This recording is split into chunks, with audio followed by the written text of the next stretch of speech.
सबसे पहले हम बात करने वाले हैं किसके बारे में, प्रोटीन्स के बारे में। कि प्रोटीन क्या होते हैं, पॉलीमर होते हैं किसके, अमीनो एसिड्स के। मतलब क्या है, अमीनो एसिड, बहुत सारे अमीनो एसिड मिलके क्या बनाते हैं, अपना अब प्रोटीन बनाते हैं। अब अमीनो एसिड की स्ट्रक्चर की बात करें तो कुछ ऐसा दिखाई देता है अपना अमीनो एसिड। ठीक है, इसमें क्या होगा, देखो ये कार्बन है अपना, देखते चलना एक एक बात को, ये कार्बन है अपना। अब एक एक कार्बन पे तीन जो चीजें हैं, देखो कार्बन अपने चार बॉन्ड बना सकता है, एक दो तीन चार, हाँ, तो तीन बॉन्ड है वो बिल्कुल फिक्स रहेंगे। एक हाइड्रोजन रहेगा, एक क्या रहेगा अपना ये कार्बोक्सिलिक एसिड ग्रुप रहेगा COOH, और एक पे क्या रहेगा अपना NH2 ग्रुप रहेगा। तो ये तीन चीजों तो फिक्स रहेंगी, है ना। कौन सी फिक्स रहेंगी, एक अपना हाइड्रोजन फिक्स रहेगा, एक COOH फिक्स रहेगा, और एक क्या है अपना NH2 फिक्स रहेगा। ठीक है, अब यहां से देखो ये अपना क्या होता है, एसिड ग्रुप है।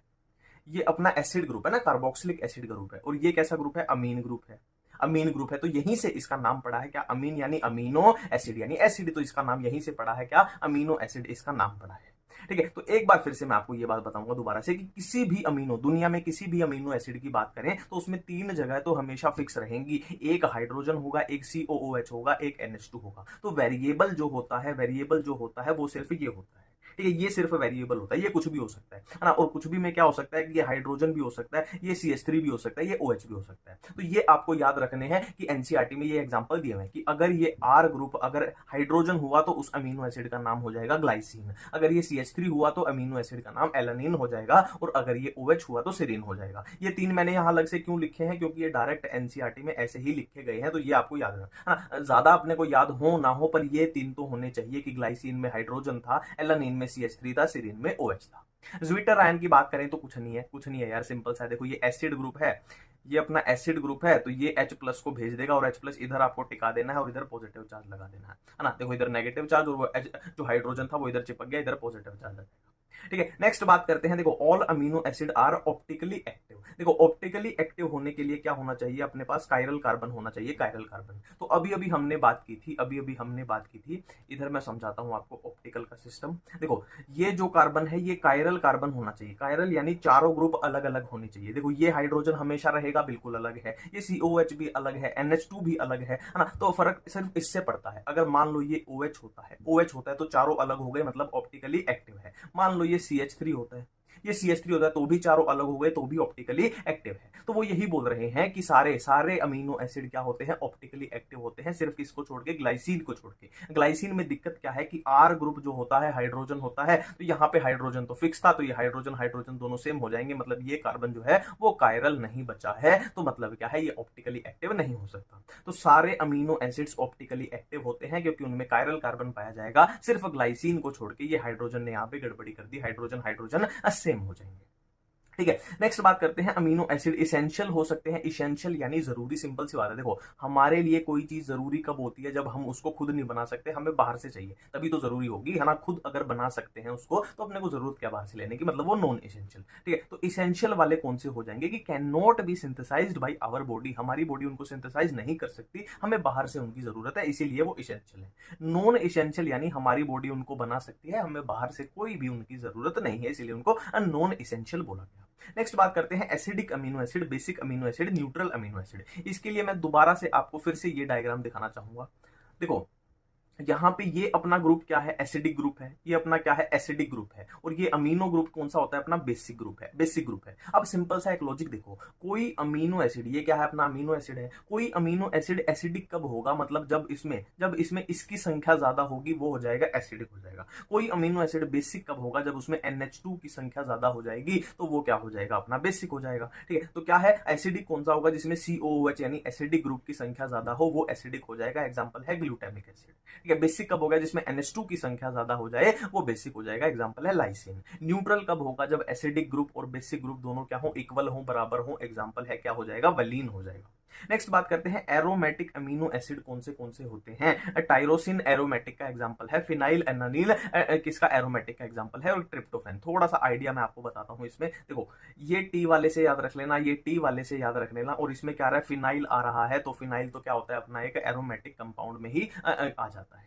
ठीक है, नेक्स्ट बात करते हैं। देखो अभी हमने बात कर रहे हैं, हम बार बार अमीनो एसिड की बात कर रहे हैं हम, ठीक है, और हम क्या बात कर चुके हैं कि अमीनो एसिड, बहुत सारे अमीनो एसिड ही मिलके क्या बनाते हैं, प्रोटीन बनाते हैं, है है ना। क्या है प्रोटीन, क्या होता है अमीनो एसिड का पॉलीमर ही तो होता है। तो ये बात हम कर चुके हैं कि बहुत सारे अमीनो एसिड मिलके प्रोटीन बनाते हैं। तो यही सवाल है कि कितने अमीनो एसिड को, मिनिमम कितने अमीनो एसिड को हम जोड़ दें। मान लो 1 2 3 4 5 6 ऐसे जोड़ते गए, तो कितने अमीनो एसिड को मिनिमम जोड़ दें कि वो एक प्रोटीन कहलाने लायक, है ना, प्रोटीन कहने लायक वो हो जाएगा। तो उन्होंने बोला है कि प्रोटीन में minimum to minimum 100 amino acid होने चाहिए।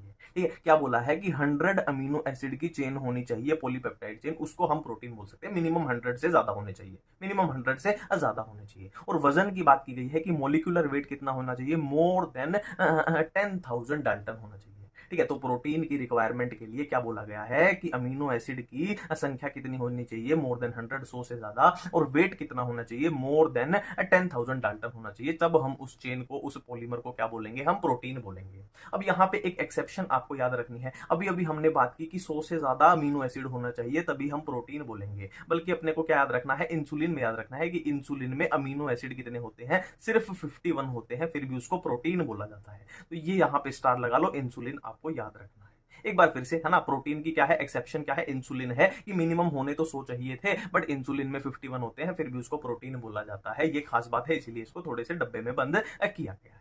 नेक्स्ट है डीनेचुरेशन ऑफ प्रोटीन। देखो इसमें क्या है, देखो मान लो अपने पास कोई प्रोटीन है, अपने पास कोई प्रोटीन है और हमने क्या किया, उस प्रोटीन को बहुत ज्यादा टेम्परेचर दे दिया, बहुत ज्यादा टेम्परेचर। ठीक है, तो क्या होगा, उस प्रोटीन की ऐसी तैसी हो जाएगी। या फिर हमने प्रोटीन को क्या किया, बहुत ज्यादा एसिडिक कंडीशन दे दी, या फिर हमने प्रोटीन को बहुत ज्यादा बेसिक कंडीशन दे दी, तो इस प्रोटीन बेचारे की ऐसी तैसी हो जाएगी। अब ऐसी तैसी कैसे होगी, इसके जो हाइड्रोजन बॉन्ड्स हैं वो क्या हो जाएंगे, डिस्टर्ब हो जाएंगे, जो ग्लोब्यूल्स हैं वो अनफोल्ड हो जाएंगे, जो हेलिक्स है वो अनकोइल्ड हो जाएंगे। तो वही बात यहाँ पे बताई गई है कि फिजिकल चेंज, जैसे कि हम टेम्परेचर बहुत ज्यादा बढ़ा दें, या फिर केमिकल चेंज यानी पीएच का चेंज कर दें, पीएच यानी बहुत ज्यादा एसिडिक या फिर बेसिक कंडीशन, तो वो प्रोटीन की डीनेचुरेशन कहलाती है। ये सारी गड़बड़ी उसमें हो जाती है। अब देखिए दोस्तों, जो प्रोटीन्स हैं वो फाइबरस भी हो सकते हैं, वो ग्लोबुलर भी हो सकते हैं। नाम से ही पता लग रहा है, फाइबरस यानी ऐसे फाइबर होंगे ना, ऐसे पैरेलल क्या होंगे, फाइबर्स होंगे, और ग्लोबुलर मतलब नाम से ही पता लग रहा है कि ग्लोब्यूल बन चुका है, ऐसे कोयल कर चुके हैं, ग्लोब्यूल ऐसे बन चुका है। तो इसमें वही बातें लिखी हुई हैं कि पॉलीपेप्टाइड चेन क्या है, अगर पैरेलल हो ऐसे फाइबर बन जाएंगी, और वो कोयल्स ऐसे ना घूम घूम घूम घूम घूम घूम के ऐसे बना लिया, ग्लोब्यूल सा बना लिया। अब फाइबर्स क्या होते हैं, वाटर वाटर वाटर इनसोल्यूबल होते हैं, और ग्लोबुलर वाटर सोल्यूबल होते हैं। एग्जांपल आपको याद हर हाल में रखने पड़ेंगे क्योंकि एनसीईआरटी में दिए हुए हैं। फाइबर्स के एग्जांपल है केराटिन एंड मायोसिन। ठीक है, और ग्लोबुलर के हैं इंसुलिन एंड एल्ब्यूमिन। थोड़ा सा ऐसे रिलेट कर लेना। देखो केराटिन कहां होता है, अपने बालों के अंदर होता है, तो अपने बाल है ना ऐसे फाइबर्स से होते हैं, ग्लोबुलर जैसे तो होते नहीं है बाल, है ना, ऐसे फाइबर्स से होते हैं सीधे सीधे, तो ये केराटिन का याद आ जाएगा। और मायोसिन में भी हम पढ़ते हैं ना कि फाइबर ही पढ़ते हैं ना, कि है ना, थिक फाइबर, थिन फाइबर, तो वहां से भी फाइबर, मायोसिन भी याद आ जाएगा। और इंसुलिन और एल्ब्यूमिन अपने क्या हो जाएंगे, क्या हो जाएंगे, ग्लोबुलर हो जाएंगे। नेक्स्ट स्ट्रक्चर की बात करने वाले हैं, क्या स्ट्रक्चर ऑफ प्रोटीन्स की बात करने वाले हैं, प्राइमरी, सेकेंडरी, टर्शरी, क्वाटरनरी। अब क्वेश्चन कहां से पूछा जाएगा, आपको याद क्या चीजें रखनी है, डायरेक्ट मैं वो बताऊंगा, है ना, कि आपको याद क्या रखना है, वो चीज कभी आपको भूलना नहीं चाहिए। देखो प्राइमरी तो सिंपलेस्ट होती है, 1 और मोर पॉलीपेप्टाइड चेन, इसमें कुछ ऐसा क्वेश्चन बनता भी नहीं है क्योंकि इसमें कुछ होता ही नहीं है। सेकेंडरी में आपको चीजें याद रखनी पड़ेंगी। सेकेंडरी में 2 टाइप की अपने को स्ट्रक्चर पढ़नी है, एक हो सकती है अल्फा हेलिक्स, एक बीटा प्लेटेड। अल्फा हेलिक्स, देखो नाम से ही पता लगेगा, अल्फा हेलिक्स यानी ऐसे ऐसे हेलिक्स बन जाएगा ना, ऐसे ऐसे हेलिक्स बन जाएगा, और आपस में यहाँ पे क्या है, हाइड्रोजन बॉन्ड्स बन जाएंगे, है ना, वो ये हाइड्रोजन, पॉसिबल हाइड्रोजन बॉन्ड बन जाएंगे। जबकि बीटा प्लेटेड में क्या होता है, बीटा प्लेटेड में मान लो ये एक पॉलीपेप्टाइड चेन है, ये दूसरी पॉलीपेप्टाइड चेन है, और ये आपस में ऐसे जुड़ी होंगी हाइड्रोजन बॉन्ड से, है ना, ये होता है बीटा प्लेटेड चेन में। ठीक है, क्या है, लेड साइड बाय साइड, है ना, साइड बाय साइड लेड करेंगी, और क्या है, हेल्ड टुगेदर बाय, मतलब आपस में हाइड्रोजन बॉन्डिंग से जुड़ी होगी। अब यहाँ पे एक बात ध्यान दीजिए, हम पूरी सेकेंडरी स्ट्रक्चर में चाहे अल्फा हेलिक्स की बात करें, चाहे बीटा प्लेटेड की बात करें, अभी तक हम हाइड्रोजन बॉन्डिंग की बात कर रहे हैं, अभी तक हम क्या है, हाइड्रोजन बॉन्डिंग की बात कर रहे हैं। बट टर्शरी में यहाँ पे एक बेहतरीन क्वेश्चन बनेगा, टर्शरी में क्या होता है, हाइड्रोजन बॉन्डिंग के अलावा भी फोर्स आ गए हैं, एनसीईआरटी में साफ साफ लिखा गया है। कौन से, एक तो हाइड्रोजन बॉन्डिंग तो रहेगी रहेगी, और क्या है, डाइसल्फाइड बॉन्ड भी आ गए हैं, वंडरवॉल फोर्सेस भी आ गए हैं, इलेक्ट्रोस्टैटिक फोर्स भी आ गए हैं, सारे एनसीईआरटी में लिखे गए हैं। और टर्शरी क्या होती है कि सेकेंडरी, देखो टर्शरी क्या होती है, सेकेंडरी स्ट्रक्चर की ही फर्दर अगर फोल्डिंग कर दे तो वही टर्शरी बन जाएगी। एक बार खिचड़ी को साफ करके दिखा देता हूं, further folding of secondary structure. ठीक है, और क्वाटरनरी में क्या होगा, क्वाटरनरी में क्या होगा, स्पेशल अरेंजमेंट ऑफ स्पेशल, है ना, मतलब वो वाला स्पेशल नहीं, स्पेशल लिखा है, एक बार स्पेलिंग ध्यान से देख लो, है ना, मेरी तरह किसी की अंग्रेजी कमजोर हो तो वो भी कंफ्यूज हो जाएगा। ठीक है, with respect to each other, मतलब फर्दर ही ऐसे कुछ ऐसे ऐसे ऐसे ऐसे और कॉम्प्लेक्स करते जाओ। कुल मिला के देखो फंडा ये चलता है, प्राइमरी सबसे सिंपल है, उसको थोड़ा और कॉम्प्लेक्स कर दोगे सेकेंडरी, उसको थोड़ा और कॉम्प्लेक्स कर दोगे टर्शरी हो जाएगी, उसको और ज्यादा कॉम्प्लेक्स कर दोगे तो क्या हो जाएगी, वो क्वाटरनरी स्ट्रक्चर हो जाएगी। ठीक है, अब यहाँ पे एक बात यहाँ पे याद रखनी है कि जो ऑलमोस्ट है ना एंजाइम एंजाइम जो होते हैं, अगर आपसे पूछा जाए कि एंजाइम क्या होते हैं, तो एंजाइम ग्लोबुलर प्रोटीन होते हैं। मतलब क्या है, फाइबरस नहीं होते हैं। ऑलमोस्ट सारे एंजाइम क्या है, ग्लोबुलर प्रोटीन होते हैं। अब नेक्स्ट हम बात करने जा रहे हैं किसके बारे में, कार्बोहाइड्रेट्स के बारे में बात करने जा रहे हैं। तो कार्बोहाइड्रेट्स की हम डिवीजन करेंगे, डिवीजन है ना। पहले क्या करेंगे, 3 टाइप से डिवीजन करेंगे। एक हम करेंगे किसके बेसिस पे, हाइड्रोलिसिस के बेसिस पे। दूसरे टाइप की डिवीजन हम करेंगे रिड्यूसिंग नेचर के बेसिस पे। तीसरे टाइप की डिवीजन हम करेंगे टेस्ट एंड सोल्यूबिलिटी के बेसिस पे। ठीक है, तो हाइड्रोलिसिस के बेसिस पे क्या है, देखो ऐसे कार्बोहाइड्रेट जो हाइड्रोलाइज नहीं होते हैं वो हो जाएंगे मोनोसेकेराइड, वो सबसे छोटे हो जाएंगे, है ना। तभी तो हाइड्रोलाइज नहीं होते कि सबसे छोटे हैं साइज में, इससे ज्यादा वो नहीं टूट सकते। ठीक है, और ऐसे कार्बोहाइड्रेट जो 2 से लेके 10 यूनिट में टूट जाते हैं, 2 से लेके, है ना, मान लो ये है 2 3 4 5 6 है, मान लो ये 2 से लेके 10 के बीच में आ गया ना, तो इस तरीके का, अब ये छोटी यूनिट्स में टूट सकता है। ठीक है, तो ये हो जाएगा अपना ओलिगोसेकेराइड। और पोली पोली यानी बहुत सारे, जिसमें बहुत सारे मोनोसेकेराइड हैं, वो बहुत सारी यूनिट्स में टूट सकता है। ठीक है, जो जो जो टूट नहीं सकता, स्मॉलेस्ट फॉर्म है, वो है मोनोसेकेराइड। जो 2 से 10 यूनिट में टूट सकता है वो ओलिगोसेकेराइड, और जो पोली यानी बहुत सारी यूनिट्स में टूट सकता है वो हो जाएगा अपना पॉलीसेकेराइड हो जाएगा। ठीक है, नेक्स्ट रिड्यूसिंग नेचर के बेस पे हम देखने वाले हैं कार्बोहाइड्रेट्स को, कि रिड्यूसिंग टाइप के भी हो सकते हैं और नॉन रिड्यूसिंग भी हो सकते हैं। देखो सिंपल सी बात है, सिर्फ और सिर्फ सुक्रोस आपको याद रखना है, सुक्रोस क्या है, नॉन रिड्यूसिंग है। बाकी के सारे सिर्फ सुक्रोस को छोड़ दो, सारे रिड्यूसिंग वाले में आ जाएंगे। ठीक है, और कैसे पता लगाएं, देखो जो टोलन और फेलिंग रिएजेंट को रिड्यूस नहीं कर सकते मतलब नॉन रिड्यूसिंग, जो कर सकते हैं वो हो जाएंगे अपने रिड्यूसिंग हो जाएंगे। ठीक है, नेक्स्ट हम बात करते हैं कार्बोहाइड्रेट्स को किस बेस पे डिवाइड किया गया, टेस्ट एंड सोल्यूबिलिटी के बेस पे। ठीक है, तो कौन से हो जाएंगे, एक शुगर हो जाएंगे, एक नॉन शुगर हो जाएंगे। नाम से पता लग रहा है, शुगर मतलब वो टेस्ट में कैसे होंगे, स्वीट होंगे, मीठे होंगे। और मीठे होंगे तो सिंपल सी बात है, ऐसे याद रख लेना, चीनी होती है अपने घर में, चीनी होती है, जो चीनी क्या होती है, सोल्यूबल होती है पानी में। ठीक है, नॉन शुगर कैसे होंगे, नाम से ही नॉन शुगर मतलब स्वीट वो नहीं होंगे, और नॉन सोल्यूबल होंगे वो अब पानी में। एग्जाम्पल देख लें तो मोनोसेकेराइड, डाइसेकेराइड, है ना, जैसे कि ग्लूकोज है, मान लो अपना, वो पानी है ना, वो ये मीठा होता है, ग्लूकोज, ग्लूकोन डी जो आता है। ठीक है, और पॉलीसेकेराइड किसमें आ जाएंगे, अपने नॉन शुगर में आ जाएंगे। ठीक है, अब मोनोसेकेराइड को देखने वाले हैं। मोनोसेकेराइड में देखो, अगर किसी मोनोसेकेराइड में जो फ्री ग्रुप है वो एल्डिहाइड है तो उसको बोल देंगे हम एल्डोज बोल देंगे, और फ्री ग्रुप अगर कीटोन है तो उसको कीटोज बोल देंगे। ठीक है, एल्डिहाइड है तो एल्डोज, कीटोन है तो उसको हम क्या बोल देंगे, कीटोज बोल देंगे। और नेमिंग के लिए क्या होता है, देखो इसके पीछे एल्डोज है तो ओज, इसकी नेमिंग में ओज कर देना है, और इसकी नेमिंग में उलोज होता है ना। जैसे कि इरिथ्रोज यानी इसके फ्री क्या है, एल्डिहाइड ग्रुप है। राइबोज मतलब फ्री एल्डिहाइड ग्रुप है। ग्लूकोज यानी फ्री एल्डिहाइड ग्रुप है। और पीछे उलोज आ जाए, जैसे इरिथ्रुलोज, उलोज मतलब कीटोन ग्रुप है। राइबुलोज, उलोज आ गया मतलब कीटोन ग्रुप है। और एक कीटोन वाले में आपको फ्रक्टोज याद रखना है। ठीक है, अब पॉलीसेकेराइड की थोड़ी हम क्या करते हैं, डिवीजन कर लेते हैं कि होमो, है ना, कि होमो पॉलीसेकेराइड भी हो सकते हैं, हेट्रो पॉलीसेकेराइड भी हो सकते हैं। होमो मतलब जिसमें सारी यूनिट्स जो है सेम हो। देखो पॉलीसेकेराइड होगा, मान लो ये इतनी यूनिट से मिलकर बना है एक पॉलीसेकेराइड। कितनी यूनिट है इसमें, 1 यूनिट, 2 3 4 5 6। ठीक है, अब ये सारी जो यूनिट्स हैं बिल्कुल सेम है, बिल्कुल सिमिलर है, तो वो हो जाएगा होमो, है ना, होमो पॉलीसेकेराइड। और ये डिफरेंट है, मान लो एक ऐसी है राउंड है, एक डब्बे जैसी है, एक ट्राइंगुलर है, एक ऐसी है, तो ये क्या हो जाएगा, हेट्रोसेकेराइड हो जाएगा, कि अलग अलग यूनिट है। ठीक है, देख लो ये खिचड़ी साफ कर देता हूँ, क्या है, सेम यूनिट और यहाँ डिफरेंट यूनिट। तो होमो पॉलीसेकेराइड के एग्जाम्पल कौन से हैं अपने, कौन से एग्जाम्पल है, सेलुलोज है, स्टार्च है, और क्या है, ग्लाइकोजन है, काइटिन है, इन्युलिन है, डेक्सट्रिन है। हेट्रो में हाइलुरोनिक एसिड, पेक्टिन, हेपेरिन है, हेमिसेलुलोज है। ठीक है, स्टार्च के बारे में देखने वाले हैं। स्टार्च कहाँ पे अपना, ये अपना स्टार्च है। स्टार्च के बारे में देखने वाले हैं। तो स्टार्च किससे मिलके बनता है, अमाइलोज एंड अमाइलोपेक्टिन से। ठीक है, अब अमाइलोज की जो स्टार्च में परसेंटेज होती है वो 15 से 20% होती है, बाकी का 85% क्या होता है, अमाइलोपेक्टिन होता है, अमाइलोपेक्टिन।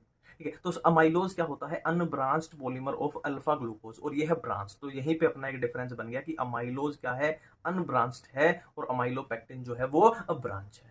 सिंपल सी बात है, सिंपल सी बात है। नेक्स्ट हम ग्लाइकोजन के बारे में बात करने वाले हैं। ग्लाइकोजन को एनिमल स्टार्च बोला जाता है, एनिमल स्टार्च ग्लाइकोजन को बोला जाता है। और इसकी स्ट्रक्चर किसके सिमिलर है, अमाइलोपेक्टिन के सिमिलर इसकी स्ट्रक्चर है, अमाइलोपेक्टिन के। कहाँ प्रेजेंट होता है, अपने लीवर में, मसल में, ब्रेन में प्रेजेंट होता है। ठीक है, नेक्स्ट हम सेलुलोज की बात करने वाले हैं कि ये सिर्फ प्लांट में प्रेजेंट होता है, मतलब ह्यूमंस में सेलुलोज प्रेजेंट नहीं होता है, ये बात। ठीक है, सिर्फ प्लांट्स में होता है। ह्यूमन यानी एनिमल्स लगा लो, एनिमल्स में नहीं होता है। ठीक है, और क्या है, most abundant organic substance in plant, है ना, प्लांट के अंदर मोस्ट अबंडेंट यानी सबसे ज्यादा पाए जाने वाला ऑर्गेनिक सब्सटेंस है। ठीक है, बनता कैसे है, straight chain of beta glucose. देखो ये कौन कैसे बनता है ना, ये केमिस्ट्री वाले बायोमोलिक्यूल में भी अपना कवर होगा। ठीक है, ये जो भी है ये अपना होगा। ठीक है, और यहाँ पे एक क्वेश्चन बढ़िया बनता है, ये यहाँ पे 5 स्टार लगा लेंगे। यहाँ पे हम स्टार लगा लेंगे। ये अच्छा क्वेश्चन बनेगा कि जो स्टार्च है ना, स्टार्च है वो आयोडीन को ब्लू कलर देता है जबकि सेलुलर कलर नहीं देता है। उसका रीजन क्या है? स्टार्च में क्या होते हैं? हेलिक्स की फॉर्मेशन होती है। अब हेलिक्स जो बनेंगे वो क्या है? आयोडीन को होल्ड कर लेंगे और इसीलिए ब्लू कलर मिलता है। और यहाँ पे हेलिक्स की फॉर्मेशन नहीं होती है लाइसिस की, तो क्या है? आयोडीन को होल्ड नहीं कर पाएगा और कलर भी नहीं दिखाई देगा। इसकी ट्रिक भी बताता हूं मैं आपको। SBI यानी स्टार्च क्या है? ब्लू कलर देता है आयोडीन। अब कार्बोहाइड्रेट्स की लिंकेज में बहुत कंफ्यूजन होती है, तो मैंने सारी लिंकेज को एक ही जगह पे लिख दिया। जैसे कि माल्टोज में क्या होगा? ओनली अल्फा ग्लूकोज होगा, ठीक है, alpha glucose plus alpha glucose. Lactose में क्या होगा? अब बीटा ग्लूकोज प्लस अब बीटा ग्लूकोज, यानी बीटा बीटा आ रही है दोनों चीजें। सुक्रोज में एक अल्फा आ रहा है, कौन? ग्लूकोज अल्फा आ रहा है, और फ्रक्टोज क्या आ रहा है? अब बीटा आ रहा है ना। ये तो पता ही है ना अपने को कि माल्टोज ग्लूकोज और ग्लूकोज से मिलकर बनता है, लैक्टोज ग्लूकोज और गैलेक्टोज से मिलकर बनता है, सुक्रोज ग्लूकोज और फ्रक्टोज से मिलकर बनता है। बस यहाँ पे क्वेश्चन क्या बना? अल्फा बीटा अपने को याद रखना है। तो माल्टोज में ओनली अल्फा, लैक्टोज में ओनली बीटा हो गया, और सुक्रोज में अल्फा ग्लूकोज है और बीटा फ्रक्टोज है। नेक्स्ट हम स्टार्च की अगर बात करें तो अमाइलोज में ओनली अल्फा, अमाइलोपेक्टिन में ओनली अल्फा। मतलब क्या है? स्टार्च में पूरे में ओनली अल्फा ग्लूकोज आपको दिखाई देगा। और स्टार्च के देखो, हम बोलते हैं ना कि ये अमाइलोपेक्टिन के ही सिमिलर स्ट्रक्चर होती है किसकी? ग्लाइकोजन की। तो इसमें अल्फा है तो भाई इसमें भी अल्फा अल्फा याद अपने को हो जाएगा। और सेलुलोज में ओनली बीटा बीटा होगा, है ना। सेलुलोज में ओनली क्या है? ओनली बीटा ग्लूकोज होगा, ठीक है। स्टार्च में ओनली अल्फा, ग्लाइकोजन में ओनली अल्फा। तो ये अल्फा बीटा की अपनी सारी कंफ्यूजन क्लियर है जो बार बार हमें कंफ्यूज करती है। ये कुछ बॉन्ड की कंफ्यूजन कर लेते हैं। देखो जैसे कि कार्बोहाइड्रेट्स में किस तरीके के बॉन्ड होते हैं? ग्लाइकोसिडिक लिंकेज पाई जाती है। प्रोटीन में पेप्टाइड, है ना, पॉलीपेप्टाइड ही तो होते हैं प्रोटीन, तो वहां पे पेप्टाइड पाई जाती है। और न्यूक्लिक एसिड में कैसी है? फॉस्फोडाइस्टर लिंकेज पाई जाती है। अब देखो नेक्स्ट है न्यूक्लिक एसिड। वैसे तो न्यूक्लिक एसिड के बारे में हम मॉलिक्यूलर बेसिस ऑफ इनहेरिटेंस उस वाले चैप्टर में डिटेल में ही पढ़ते हैं, पर थोड़ा सा देख लेते हैं जितना है ना। न्यूक्लिक एसिड कौन से होते हैं अपने? जैसे कि डीएनए हो गया, आरएनए हो गया। अब किसी भी न्यूक्लिक एसिड में क्या क्या होते हैं, है ना। न्यूक्लिक एसिड क्या होता है? पॉलीमर होता है। किसका पॉलीमर होता है? किसका? न्यूक्लियोटाइड का पॉलीमर होता है। और न्यूक्लियोटाइड में क्या क्या होता है? नाइट्रोजिनस बेस होता है, पेंटोज शुगर होती है, और क्या होता है? फॉस्फेट ग्रुप होता है। अब नाइट्रोजिनस बेस अपने को पता है, प्यूरिन्स हो सकते हैं, पाइरिमिडिन्स हो सकते हैं। प्यूरिन कौन से होते हैं? ए एंड जी होते हैं, पाइरिमिडिन CTU होती है। अब अपने को पता है डीएनए के अंदर क्या नहीं होता है? डीएनए के अंदर यू नहीं होता है। और आरएनए की बात करें तो आरएनए के अंदर टी नहीं होता है, ठीक है। ये अपने को डिफरेंस पता है, ठीक है। अब देखो न्यूक्लियोटाइड क्या होता है? Base plus sugar plus phosphate group. ये बात हम यहां पे भी देख चुके हैं। अब इसमें से अगर मैं फॉस्फेट ग्रुप को निकाल दूं, बेस और शुगर बच जाएगा, तो ये क्या बच जाएगा? अपना न्यूक्लियोसाइड बच जाएगा, ठीक है। अब इनका थोड़ा सा देखो टेक्निकल स्ट्रक्चर तो मैंने मॉलिक्यूलर बेसिस में बताई है। मॉलिक्यूलर बेसिस में अच्छे तरीके से बताइए किस तरीके से बनेगा, कैसे बनेगा, है ना। इसलिए बोल रहा हूं वहां पे देखोगे तो ज्यादा अच्छे से समझ में आएगा।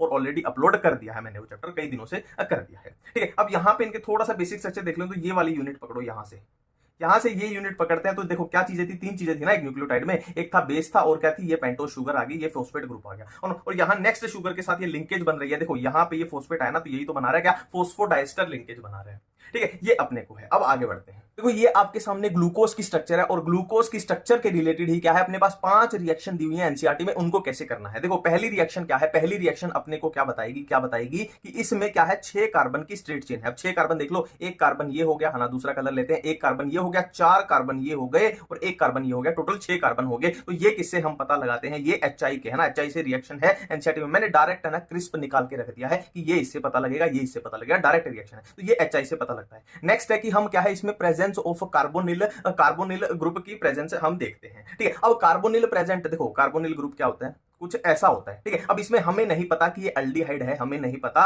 ये एल्डिहाइड है या कीटोन है, ठीक है। तो हमने क्या है? NH2OH HCN से इससे ये तो देख लिया कि इसके अंदर क्या है? कार्बोनिल ग्रुप प्रेजेंट है। बट वो एल्डिहाइड है या कीटोन है ये हमें अभी तक नहीं पता चला है। तो उसके बाद हम ब्रोमीन वाटर का क्या करते हैं? यूज करते हैं, रिएक्शन करवाते हैं। उससे क्या है? क्लियर हो जाता है कि ये जो कार्बोनिल ग्रुप था ये क्या था? एल्डिहाइड था। एल्डिहाइड ये दिखाई दे रहा है, CHO एल्डिहाइड था, ये एल्डिहाइड था, ये हमें पता लग गया। नेक्स्ट हम एसिटिक एनहाइड्राइड, ये वाली रिएक्शन से क्या पता लगाएंगे कि इसमें क्या है? 5 OH ग्रुप हैं, 5 OH ग्रुप हैं जो कि अलग अलग कार्बन एटम पे लगे हुए हैं। देखो 4 OH ग्रुप तो ये वाले हो गए, अलग अलग कार्बन पे लगे हैं, और एक OH ग्रुप ये वाला हो गया, मतलब 5 OH ग्रुप अलग अलग कार्बन पे लगे हुए हैं। ये भी अपने को इससे पता लग गया। नेक्स्ट है ऑक्सीडेशन, ऑफ नहीं आएगा, विद आएगा, है ना, समझ गए ना फीलिंग। तो ऑक्सीडेशन करेंगे नाइट्रिक एसिड से, उससे क्या पता लगेगा कि इसमें प्राइमरी अल्कोहलिक ग्रुप प्रेजेंट होता है, ठीक है। अब इसमें देखो प्राइमरी अल्कोहलिक ग्रुप कैसे पता लगाएंगे? देखो ये जो सारे कार्बन है ये कहीं ना कहीं दूसरे कार्बन से जुड़े हुए होंगे, है ना। यहाँ पे देख लेते हैं हम, यहाँ पे देख लेते हैं, मान लो ये कार्बन है तो जाहिर सी बात है भाई,